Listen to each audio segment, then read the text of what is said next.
സ്തോത്രം. അനുഗ്രഹിക്കപ്പെട്ട ഈ നല്ല പകൽക്കാല ദിവസത്തിൽ നമുക്ക് ഒരുമിച്ചായിരിക്കാൻ കർത്താവ് ഇടയാക്കിയത് ഓർത്ത് ഞാൻ നന്ദിയോടെ കർത്താവിന് സ്തോത്രം ചെയ്യുന്നു. റോമാലേഖനത്തിന് 4-ാം അധ്യായത്തിൽ ഇങ്ങനെ പറയുന്നു, അബ്രഹാം ദൈവത്തെ വിശ്വസിച്ചു, അത് അവന് നീതിയായി കണക്കിട്ടു.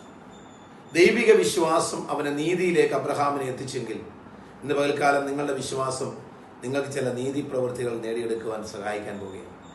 നീതിമാനായ ദൈവത്തിലുള്ള വിശ്വാസമാണ് നമുക്ക് ചില നീതിപരമായ നീതിക്ക് ആഗ്രഹിച്ചിട്ടും നമുക്ക് ഇന്ന് വരെ നമുക്ക് ലഭിച്ചിട്ടുള്ള റിസൾട്ടുകൾ അനീതിയാണെങ്കിൽ, എന്നാൽ ദൈവത്തിന്റെ പരിശുദ്ധാത്മാവ് ഇന്ന് പകൽക്കാലം പറയുന്നു, കർത്താവിൽ വിശ്വസിച്ചുകൊണ്ട് നിങ്ങൾ മുൻപോട്ട് ഇറങ്ങിക്കോ, നിങ്ങൾക്ക് അനീതി ചെയ്തവരിൽ നിന്ന് തന്നെ നീതിയായ ചിലത് ദൈവം സാധ്യമാക്കി തരാൻ പോവുക.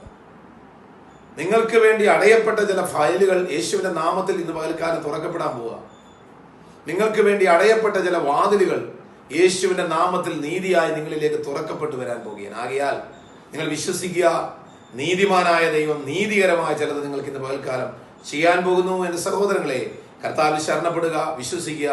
ഈ വചനങ്ങളാ ദൈവം നിങ്ങളെ ഓരോരുത്തരെയും സഹായിക്കുമാറാണ്.